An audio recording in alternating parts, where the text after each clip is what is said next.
I actually still think Arsenal are going to win the league. So I want to say that at the start of this conversation. With Madueke, Saka, Trossard, Martinelli, Havertz, Zubamendi, Declan Rice, you've all got great ability. Show it on the biggest stage in the biggest match and go and be Mark Overmars, go and be Will Todd, go and be that name. Go and be that name that keeps cold but goes and finishes that game off with 20 minutes to go. Given what we saw together at Wembley 2 or 3 weeks back, and given what we all watched of the FA Cup quarter-final against Liverpool last week, when I must say I was seduced by them, I thought, wow, they are ready for this. Have you had the sense that it's coming? I think the Carabao Cup final was big. I think it was always going to. This game next weekend was always going to. I actually still think Arsenal are going to win the league. So I want to say that at the start of this conversation, which might, to be fair, burst the bubble of the conversation a little bit. But it wouldn't surprise you at all, would it? Pep Guardiola, does he ever go 2 years without winning a title anywhere? No, he's never done it before. Bernardo Silva, is he going to basically go out with the perfect swan song and sort of win a title in his final season and sort of lift the trophy type stuff? So there's a lot of things that point to, and City's just experience. But Arsenal are still 6 points in front, and I said it during commentary, they can win the title next weekend at the Etihad. Maybe I've got more faith in Arsenal than Arsenal have got in themselves. Maybe what I'm saying here, and I said before the game, you've got to, when you are in a title race and you're 6 games out and you've lost a football match, you've got to put it into perspective. And can Arsenal put it into perspective clear enough in this next week, in a way which means that they don't feel the fatigue in the legs and the pressure of going into this type of match, and they can feel free, like the kid in the sort of playground when you're younger? That's the sort of feeling you want when you're going out into a game of football, that you feel confident and that you feel you can express yourself. Because did they really ever expect that they were going to be handed their first title on a plate by Pep Guardiola and this Manchester City team, or by the Premier League? It doesn't happen like that.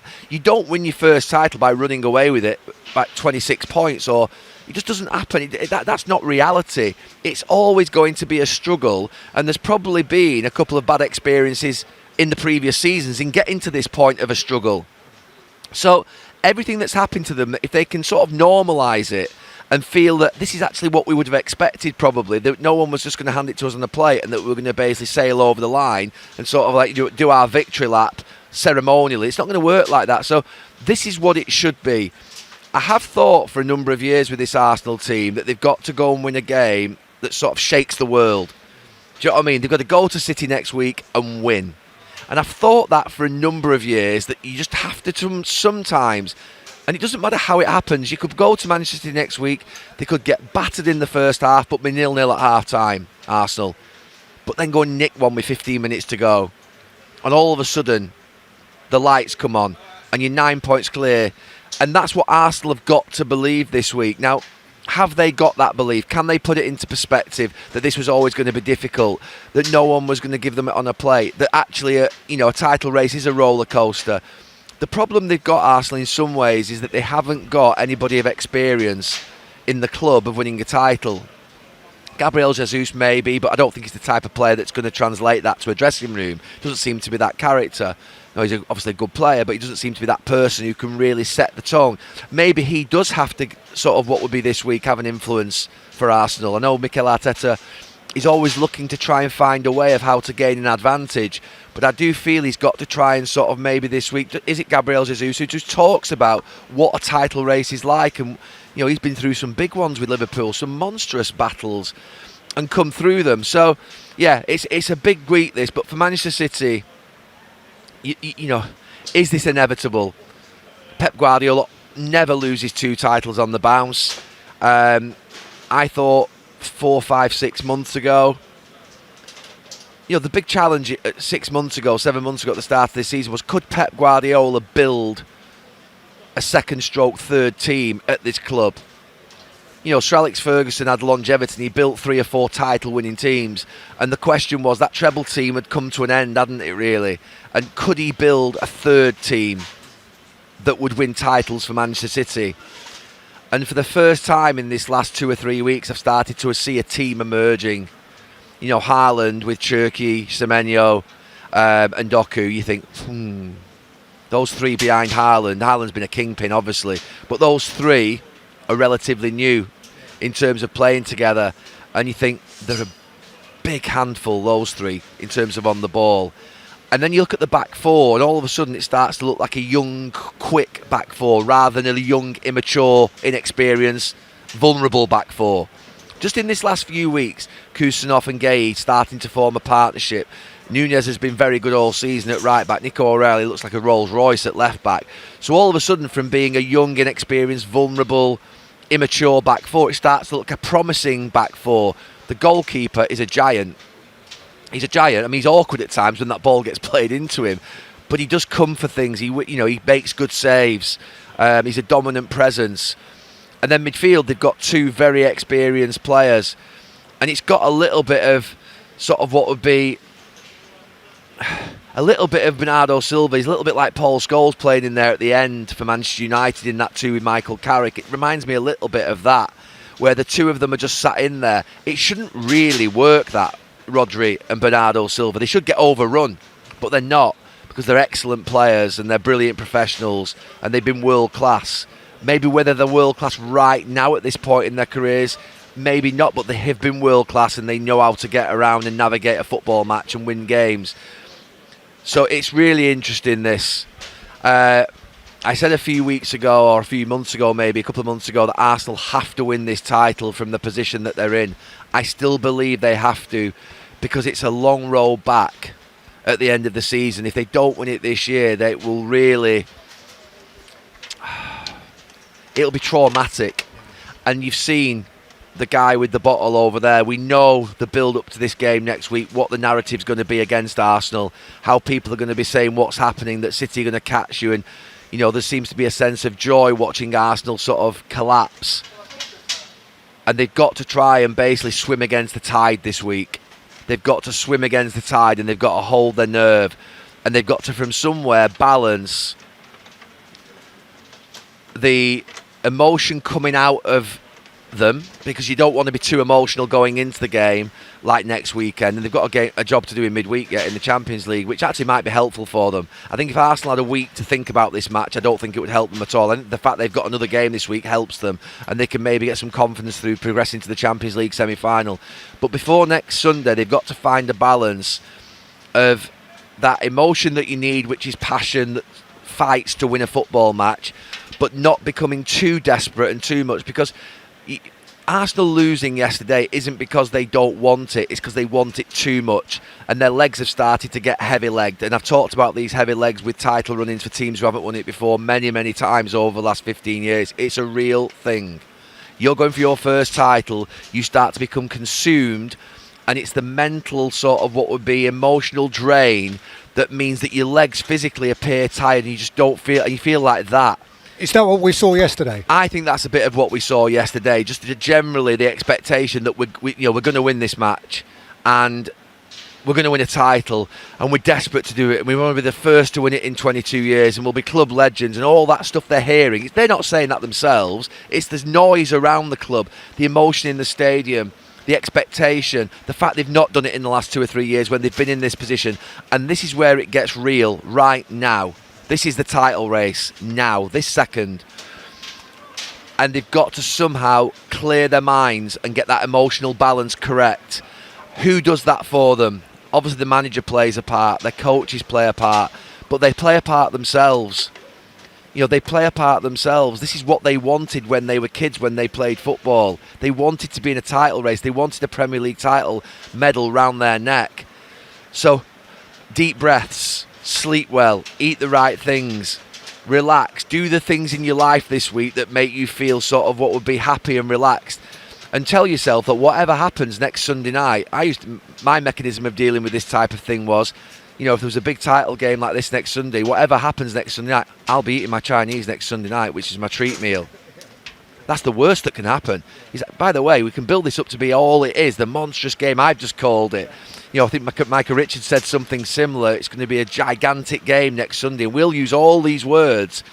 But for a football player, you're going to go and play football. You're going to play 90 minutes.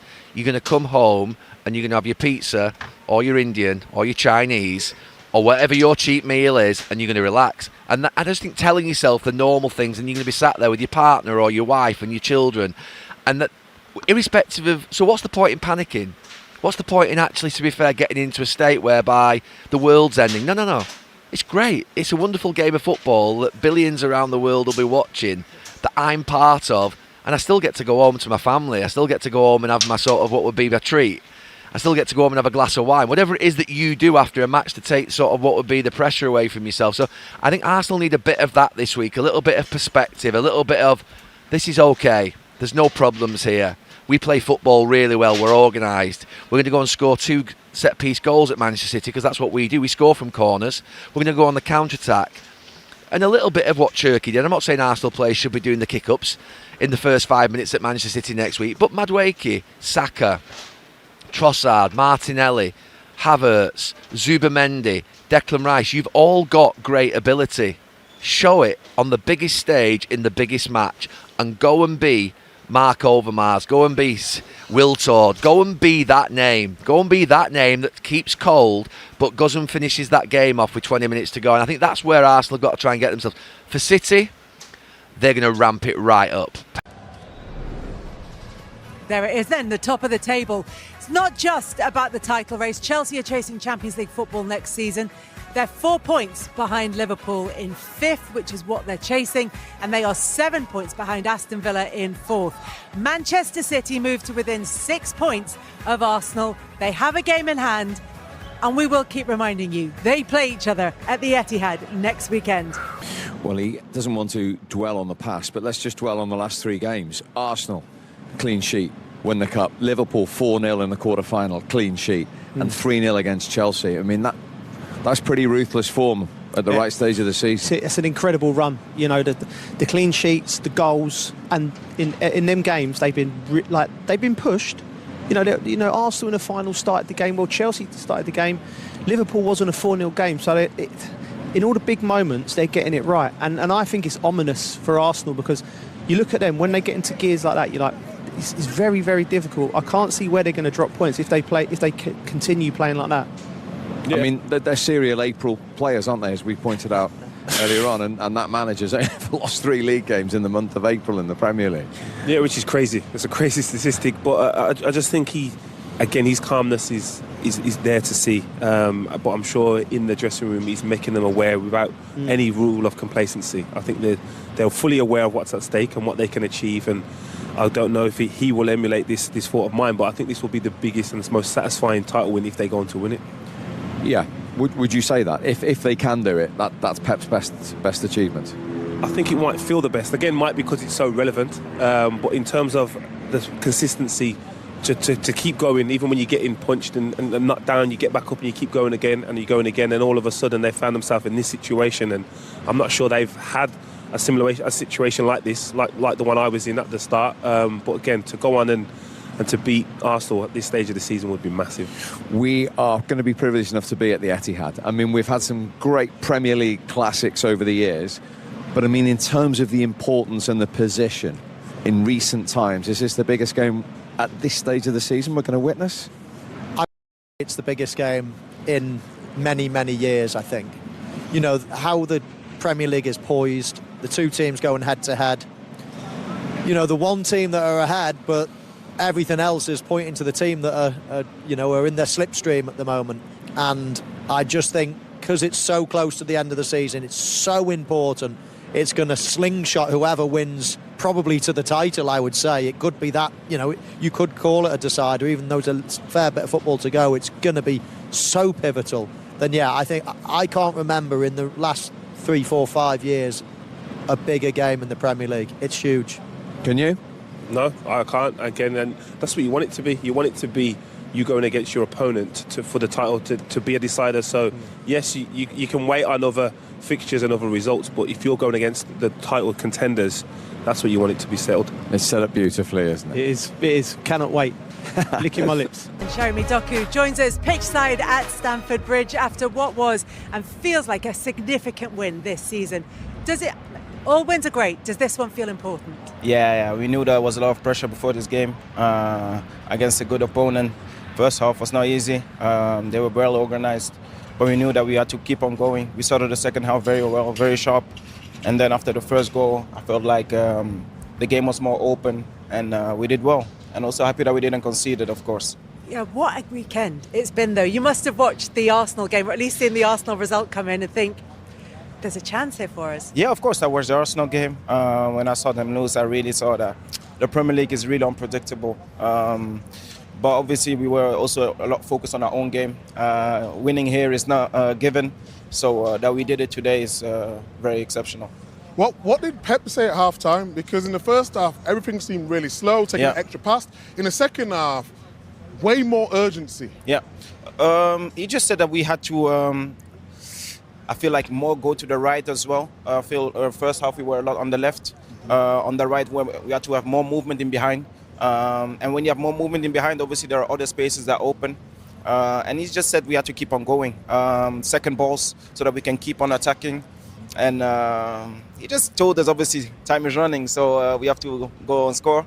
And we also know that we have a objective, so that's why it gave us an extra boost as well. I could see you smiling though. You believe it's on, don't you? The race, that you could do this, you can go all the way. I would be crazy if I wouldn't believe. So I believe, obviously, that the race is on. We have a big game now. We're going to recover well, and we look forward to it.